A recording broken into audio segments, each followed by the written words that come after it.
And again, remember that if a person doesn't have any physical pain, it's okay. You could simply ask something like this. Do you have a trapped emotion that we can release now? If you don't have a symptom, that's okay. Let's ask that question right now. Do you have a trapped emotion that we can release now? And her body actually says, yes, let's release another one, okay? So here's how it works. Let's ask, is this trapped emotion in column A in the chart? This one is, so we've eliminated column B. To check our work, we could ask, is this trapped emotion in column B? And her body says no, okay? So it's in column A. We have 30 emotions left out of 60. Is it in one of the odd rows in column A? Is it in row 1 in column A? No. Is it in row 3 in column A? That's very strong. So now we've narrowed it down to 5 emotions just that fast. Crying, discouragement, rejection, sadness, or sorrow. These are also fun. So let's see here. Is the emotion crying? Is that what it is? No. Is the emotion discouragement? Is that what this is? No. Is it rejection? Is that what it is? Nope. Is it sadness? Yep, bingo, sadness. So out of those 5 emotions, we've narrowed it down. See, we know that the emotion is sadness. And let's ask, do we need to know more about this? And in this case, our subconscious mind says, yes, there's something else that you need to bring to conscious awareness before I will allow this to be released. That's what her subconscious is saying. So let's see. You're how old right now? 36. She's 36, so we'll divide her life in half, roughly, and we'll ask, did this occur earlier than age 15? Okay? And her body actually says yes. Now, the emotion was sadness, right? Sadness.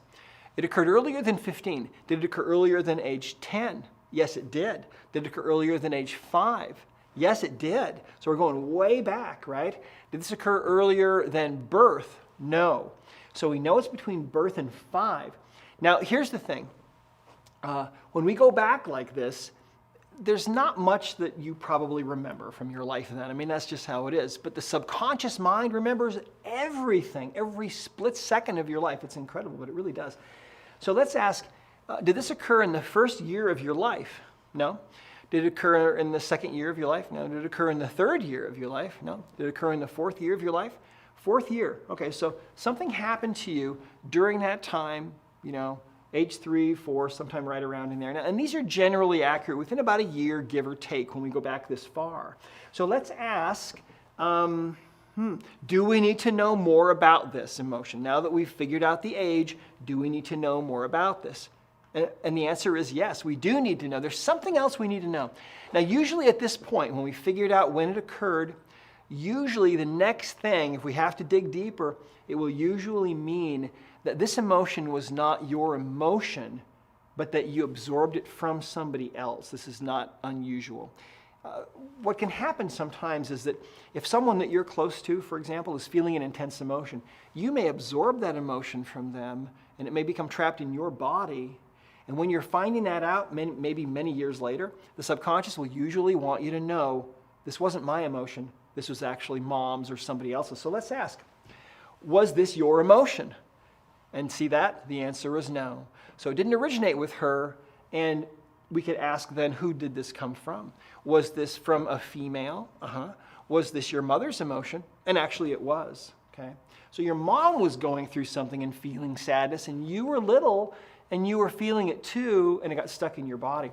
Now, let's ask, at this point, let's ask again, do we need to know anything else about this? Now our subconscious mind says, no, now we've identified everything we need to, right? So now we can release it. So that's how this is done. So let's go ahead and release it, face that way. So you see, here's some emotional baggage that may or may not be causing any symptoms for her, and yet her subconscious mind wanted this to be released. Think of this, 32 years or so she's had this emotional energy of sadness. It's been affecting her in subtle ways that she may not even recognize. But let's release this now. We'll just do 3 swipes of the magnet down the back. Go ahead and turn and face this way. Now, when you release a trapped emotion like this, you always want to come back and ask, did we release that trapped emotion? And the answer is, yes, we did. We released it. So there you go. Awesome. Fantastic. Now, the beautiful thing about this is when we release a trapped emotion like this, it's gone. It's kind of like if you were to take a credit card, for example, out of your wallet, and if you were to rub a magnet on that magnetic strip that contains that data, the card wouldn't be any good anymore, right? You'd have to get a new card. And it's the same thing here. What we're doing is we're erasing that emotional energy that's trapped in the body by using the magnets or fingertips, okay? One thing that you always want to let people know, and that is that when we release emotional baggage like this, the body will go through a processing period that goes for a day or two. And most of the time, people don't notice any symptoms from that processing. But you might, okay? You might notice that you may cry, all right, more than you normally do. You might feel kind of emotionally up and down. You might have vivid dreams. You might need to sleep more. Or you might feel like you can't sleep. We never know what the symptoms might be.